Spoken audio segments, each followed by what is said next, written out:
No, I mean, would that screw up this? I don't know, you tell me. Screw up the sound?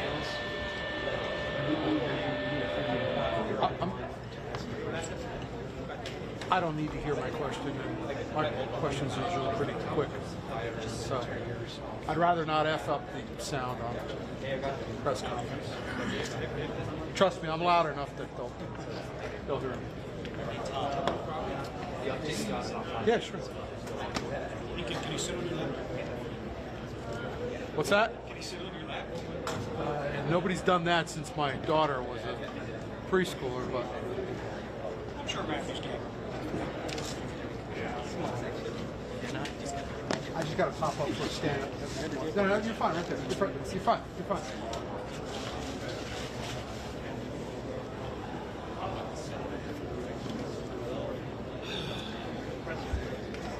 Not sure they're going to fix that big spine problem. No. Yeah. It's okay.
Thank you. Sorry about that. My report. It's a whole day. Thank you.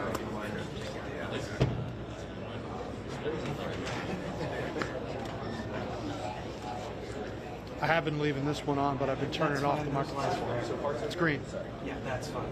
The other one's The other one I've been turning off.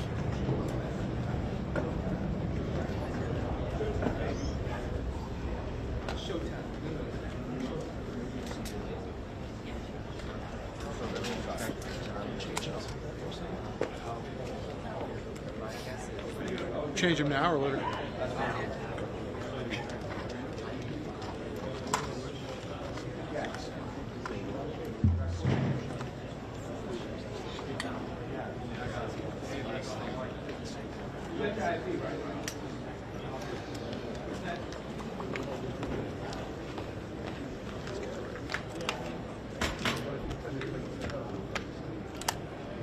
Thank you. Thank you, Brian.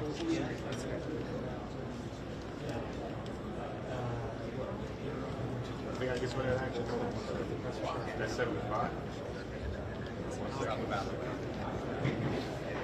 Do you have audio on one? Yeah, put me at 10,000. He says he does. Yeah. Okay. You're right.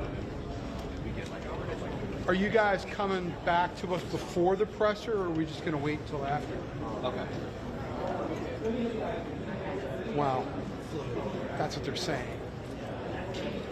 I don't know that it's going to. Yeah, it's 3 minutes from now. Okay, that's fine. Give me a heads up if they walk out behind me, Brian.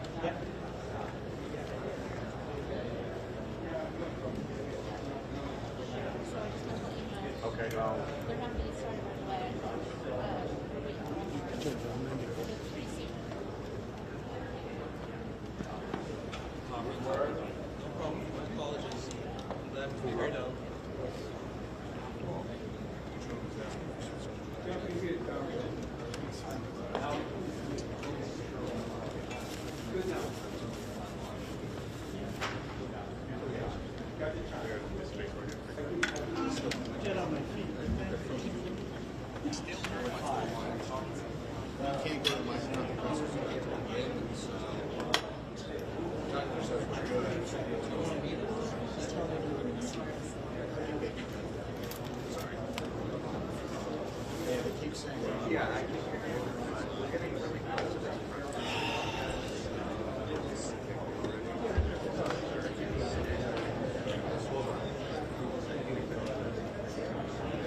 I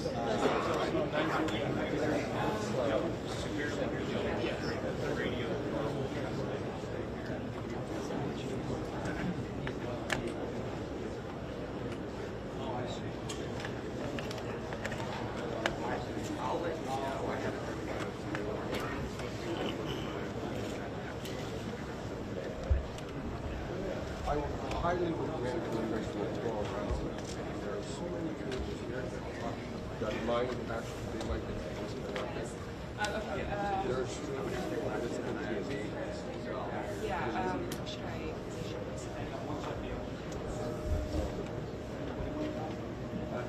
How long is cable? I could go back. Is it the cable that's the issue? My presence.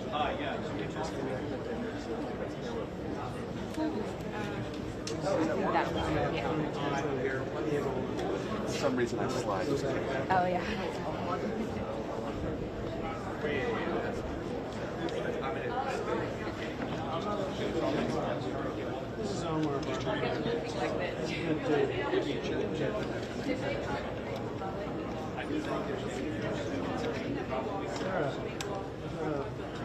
Here. About a 2-minute warning. It was just vibes. Yeah.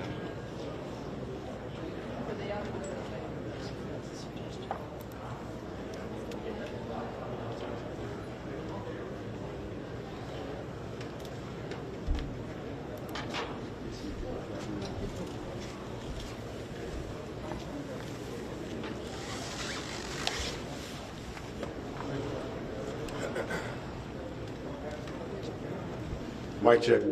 Mic check. 1 2 1 2.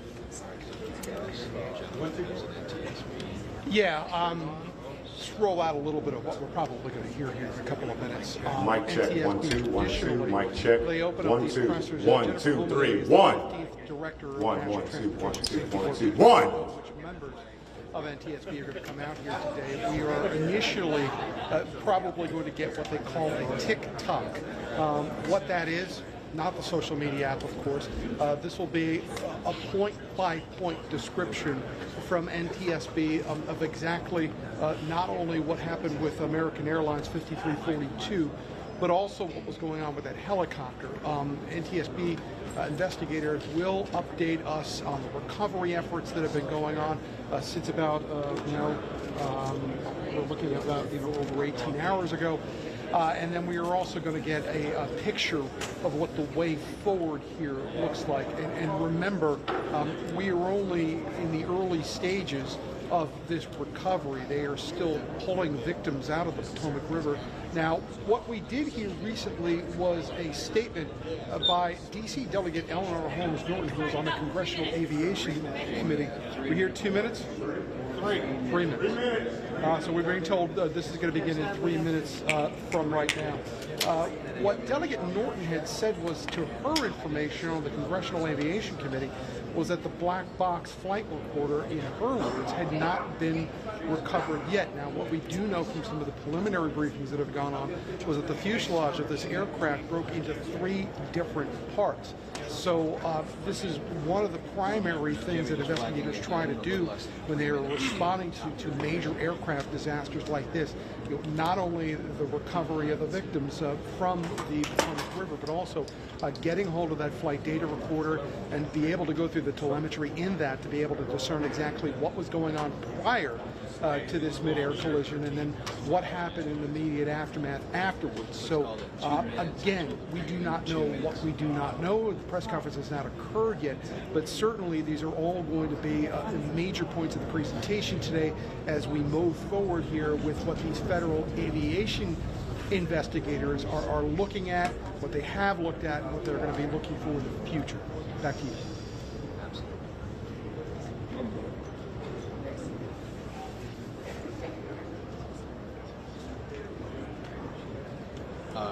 Yes.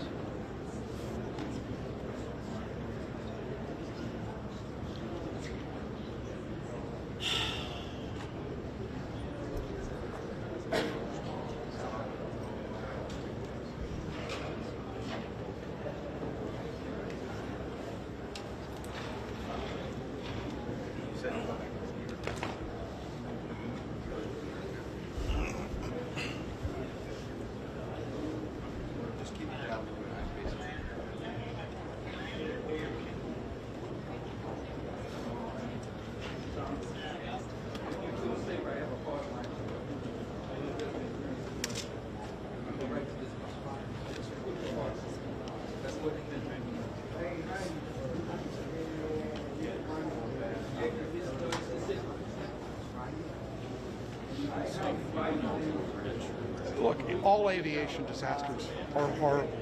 That's a given. The worst case scenario in this situation is a water crash, and that's what we're dealing with.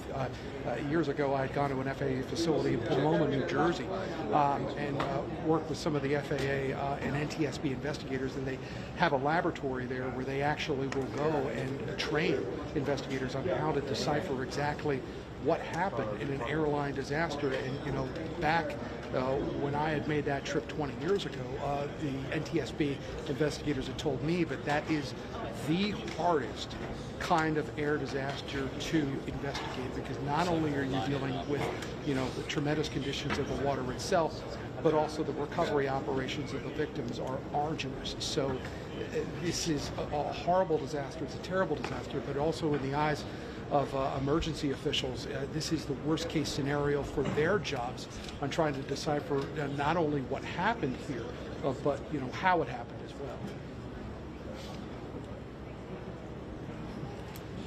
Hi, how are you? Thank you.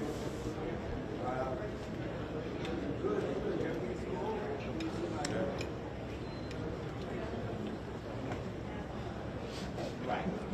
Yeah, stand by. I'm gonna sit down right now because we're about to begin. I can.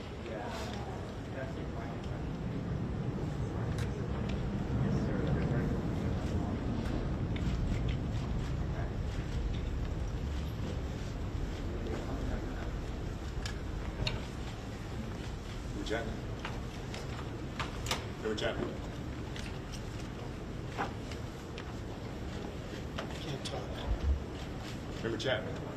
Stay within that that border there.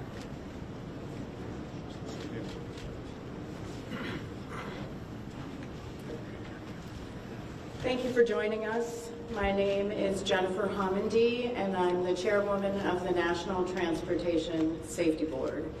The National Transportation Safety Board is an independent federal agency that's charged by Congress with investigating every civil aviation and serious accident and serious incident in the United States and significant events in other modes of transportation. I want to start by expressing our deepest condolences, our sympathies on behalf of the entire board for those who lost loved ones in this terrible tragedy. Our thoughts, our prayers are with you. Entire communities were affected, and we are thinking of you. With me today is Bryce Banning. Bryce is a senior aircraft accident investigator with the National Transportation Safety Board. He's also going to serve as our investigator in charge of this investigation. Also with me today is the entire board. We have Todd Inman, member Todd Inman. Todd is going to serve as the board member on scene, the spokesperson for this investigation. All of the board members will be here.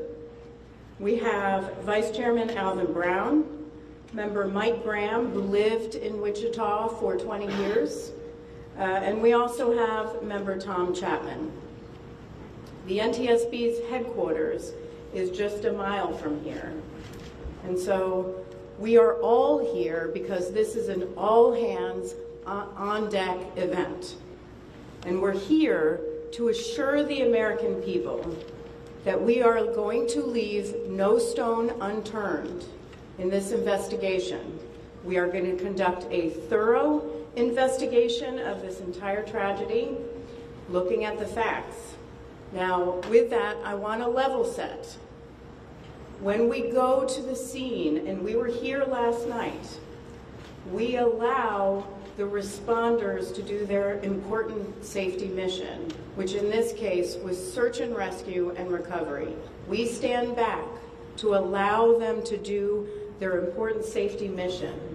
And so this, for us, is our first full day on scene with our entire crew coming together. We have about nearly 50 people on scene, and in addition to our resources back at headquarters in our labs and throughout the agency. So With that said, we are not going to get into specific facts in this press conference. I want to level set here. We're going to get into our investigative process. As we are able to confirm factual information, we will provide that. I do want to say this is a whole of government effort. I was able to brief, along with others, the President of the United States and the Vice President this afternoon. I want to thank them for their leadership, for their tremendous support of the NTSB, for our investigators, and for the responders that are on scene doing an important mission. I also want to thank Secretary Sean Duffy, who I was communicating with early on after we first got word of this tragedy. We've been working together throughout the day, along with his team at the DOT and within FAA. I also want to thank Secretary Pete Hegseth, who was also integral in working with us today. Chris Rocheleau, the acting administrator of the Federal Aviation Administration. We've heard from many members of Congress on both sides of the aisle, and so I will say this is a tremendous, one more time, whole of government effort. I also want to take a moment and thank the many, many responders that have been on scene. It has been an incredible effort, and I will have a full list that I will provide, that we will provide tomorrow, but I do want to thank them for all their work. With that, I'm going to turn it over to Member Inman for additional remarks.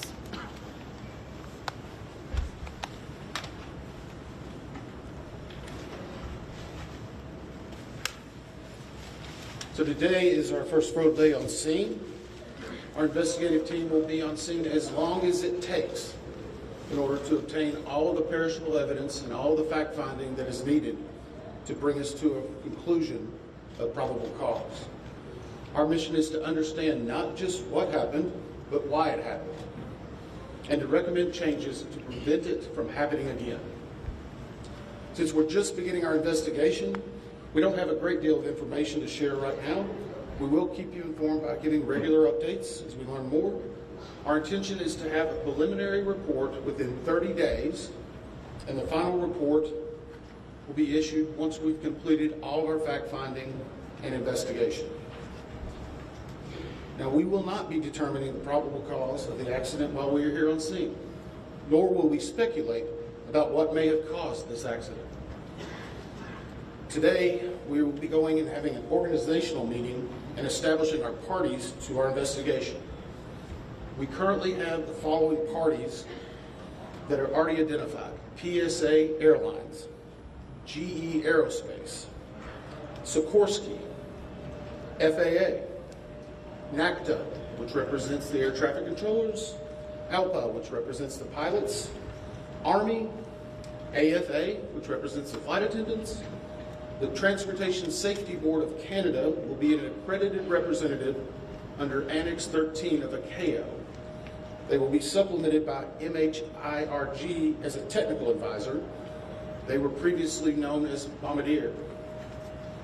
The NTSB offers this party status to those companies, government agencies, and associations that have employees, activities, or equipment involved in the accident. We offer that because they will provide technical expertise and relevant information supporting the development of the best possible factual record. Once they join this investigation, they are not permitted to release documents or talk publicly about the investigation without the consent of the NTSB. So I want to stress this. It is only the NTSB that will provide information related to this investigation, with one exception. Regarding the fatalities that occurred, that notification will be handled by the DC medical examiner. We will not be discussing fatalities or names. That will be handled by them as the proper authority. So we want to talk a little bit about our process. We will analyze the facts and determine the probable cause of the accident, and then issue a report of those determinations. I also want to talk a little bit about some additional people that are here with us, and they're very important to us, and that is our family assistance group. Later today, we will be briefing the families. We normally try to do this before a media event, but in this case, they're still arriving. Our family assistance specialists are already working closely with local officials and others to help assist them in their efforts to support everyone that's affected by this accident. And let me just reiterate what the chair said. A loss of life in an aviation accident is very unusual in the United States, and our heartfelt sorrow goes out to everyone that's affected. It affects us, it affects everyone around us. There are a lot of people hurting today. We will help find out what happened. We will do it factually, and we will do it accurately. As part of this, we are going to be standing up some specific working groups. Those working groups will be operations. They will be looking at the history of the accident flight and crew members' duties for as many days before the crash as appears relevant. We'll be forming a structures group, which will be the documentation of the airframe wreckage and the accident scene, including calculation of impact angles to help determine the plane's pre-impact course and altitude. We'll have a power plants group. They will do the examination of the engines and the engine accessories. We'll have a systems group.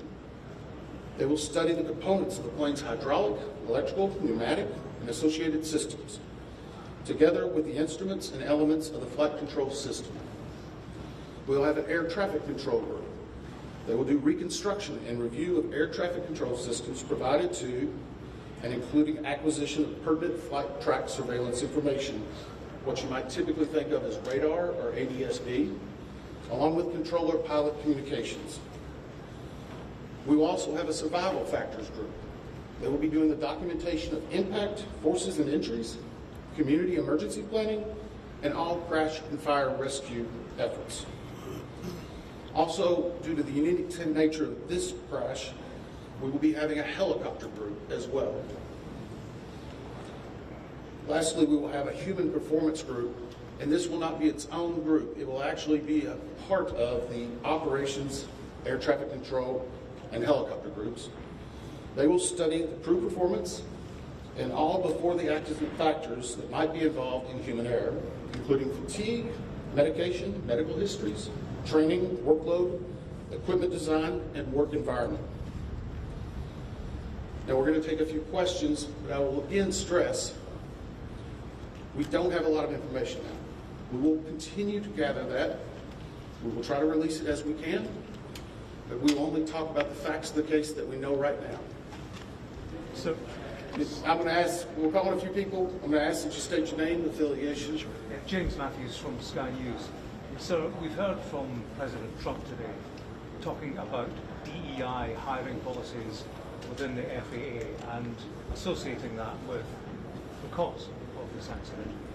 What do you say to that? Well, unfortunately, I didn't hear the remarks. I was briefing House and Senate members. But I believe Chair would like to take that? As part of any investigation, we look at the human, the machine, and the environment. So we will look at all the humans that were involved in this accident. Again, we will look at the aircraft, we will look at the helicopter, we will look at the environment in which they were operating in. That is standard in any part of our investigation. Turn it back. Chair, can I ask you, has the flight data recorder been recovered yet? And what is the difficulty in a water disaster like this, which presents a very difficult environment for your investigators and the people out on the water right now? Well, the question was on the flight data recorders. And we have not recovered the flight data recorders yet. We know they're there. They are underwater. This is not unusual for the NTSB. We have many times recovered flight data recorders in water. We have our lab right here that is about a mile from the NTSB, so it's not unusual. And once we get those, we'll be able to get those read and information from them to be able to provide further information to you. Chair, I'm going to turn it back over to Member Inman. Hey there, Skyler Henry with CBS News. Earlier today, Defense Secretary Pete Hegseth said a mistake was made last night. based off of you all's initial investigations and preliminary findings, have you all been able to tell whether this was human error or mechanical failure? The question was, has there been human error or mechanical failure? We don't know what we know just yet. We do not know enough facts to be able to rule in or out human factor, mechanical factors.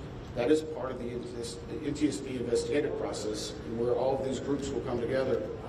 It's one of the reasons why the NTSB is known as the gold standard. We will take the time that's necessary, but I'd also like to reiterate, if we find something that is a significant issue that warrants immediate action, we will not hesitate to make those recommendations and make them public. We have a good track record on that, and we want to continue doing so. Sir?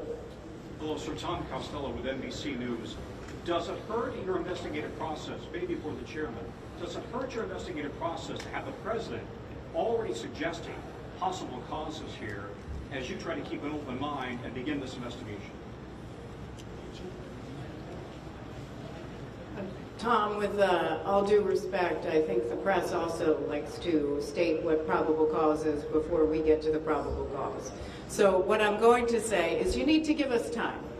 You need to give NTSB, it's not that we don't have information. We do have information. We have data. We have substantial amounts of information. We need to verify information.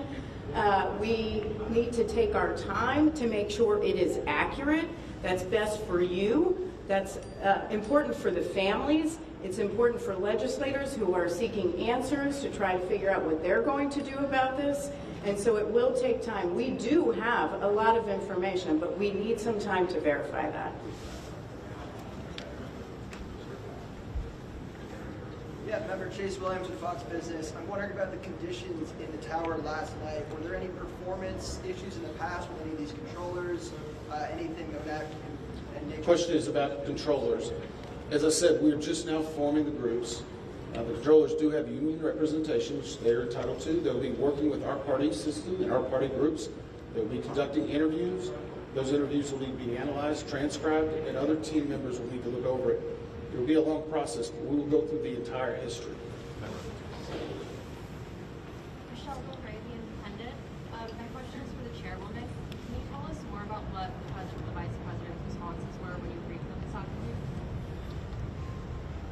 Sure. So the question was about my briefing for the president and the vice president. As is standard, we offer briefings on our process and what we know, and this was a briefing with the president and vice president and with Secretary Duffy and Secretary Hegseth and also the acting administrator of the FAA. There was discussion on what we know so far and our process, and that was about it. Ma'am, Chairwoman, Stephanie Ramos with ABC News. Similar to Tom Costello's question, the President has stated what may have caused the crash, stating common sense. Does that affect your progress at all at this early stage? Yeah, so the NTSB, we conduct an important safety mission where we take a very careful approach. I'm sorry, the question was on speculating during investigations, which is we often hear about. What I will say is we look at facts on our investigation, and that will take some time. And at some point, we'll be able to provide that factual information, as Member Inman said, and provide that hopefully tomorrow. Yes, sir. Dave Jefferson from Reuters. Have you been able to retrieve the black boxes from the helicopter? Has the military decided whether they're going to read those to the NTSB? And what about the ATC tapes? Have you guys been? So the question was about black boxes, which are referred to as black boxes, which are typically orange. We have not recovered any of the boxes involved yet. We feel comfortable and confident that we will be able to. Right now, recovery of life is probably most important than those that were involved. I mean, there are still ongoing recovery efforts involving the fatalities involved, along with some debris is coming out as well. We will make sure that that perishable evidence is maintained. We have a great process for that. We will probably have more than one black box, so to speak, It's our understanding that the Sikorsky helicopter is equipped with some form of recording devices, and those will be read either by the DoD or by us. We have a good starting relationship with them, and we've already made agreements in order to be able to do that. So I feel comfortable in what we're going to be doing. The other question was about air traffic control. We received a very large package of information from the FAA at about 3 a.m., I believe, this morning. That is still being reviewed and analyzed. I would say there's a lot more information that usually comes in that than what you might find online, people might speculate about. And that is part of that overall process where we take the time to get the information correct and to make sure all the parties are engaged and involved and can fact check that information. One. Gabe Cohen from CNN. Can you tell me if the NTSB has reviewed this FAA internal report that has been cited by the New York Times indicating that the controller that was on duty at the time of the crash was doing a job that's usually done by 2 people? We have not reviewed any specific reports about the controllers at this time, at least from the leadership team. Our investigators are continuing to pull all that information. Their personnel records, their files, where they were at, whether they were fatigued, all that information will be part of that investigative process. But right now we can't speculate on anything that may have been reported in the media until we get the opportunity to validate and understand how it impacts the investigation. We're going to take just a few more questions. Just to follow up on that. Sir? Yes, Warren Conheim, Deeper Magazine. What's the process and the logistics like of bringing the families in? Are they coming into the airport? And how are you going to sort of treat the sensitivity of bringing them to the place where this tragedy happened? So the question is about the families. And many of those families are still en route. Some are still being notified from both the military and from the commercial crash. There is a family assistance facility that's being stood up by American and PSA Airlines in Bethesda, Maryland. They've already been working on that, standing it up. Our team from our disaster assistance team has also been coordinating with them. We plan on briefing them. It is customary that at some point, if the families wish to go to part of the accident site, that we would arrange such a thing, but it will only be when we know that it's safe, we have the correct perishable evidence, and we can do it in the proper modesty that should be for those family members. It will be a little bit of a process, but it will take some time. Sir, to follow up on the air traffic control stuff. Now, sir, where are you? I know that Marielle Carver with DC News now. We've heard from some witnesses that they saw people were able to come down the slides of the plane. Has there been any indication that people made it off the plane to the water? Well, again, we will not speak to the fatalities. The DC medical examiner will, but I think the DC fire chief this morning very succinctly said correctly that we believe there are no survivors. But were they off the plane? Like, did they even get out of the plane? Last question. Sir, Victoria Sanchez with So, hang on one second. Right now, we're going through the debris fields. Nothing we've seen would indicate that maybe slides or chutes were deployed. It was a very quick, rapid impact, but we've seen nothing in that regard so far from the evidence we have, but we still need to verify all of that information. One more question? Victoria Sanchez, ABC 7. Right here.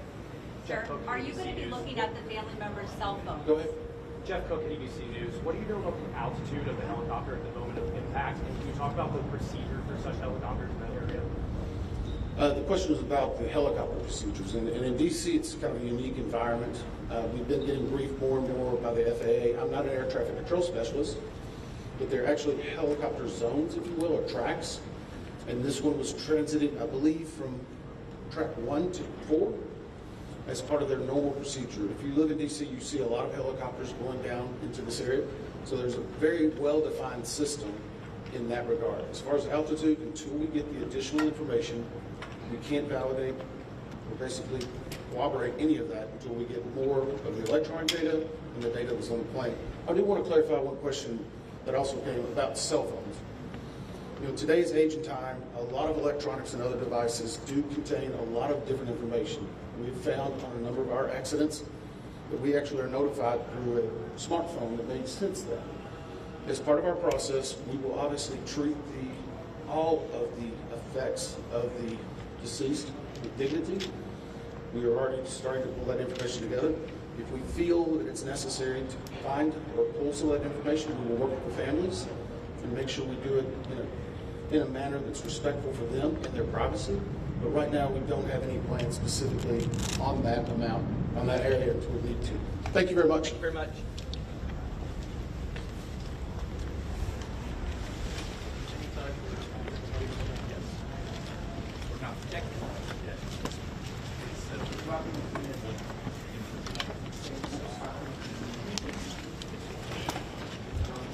I have further updates on the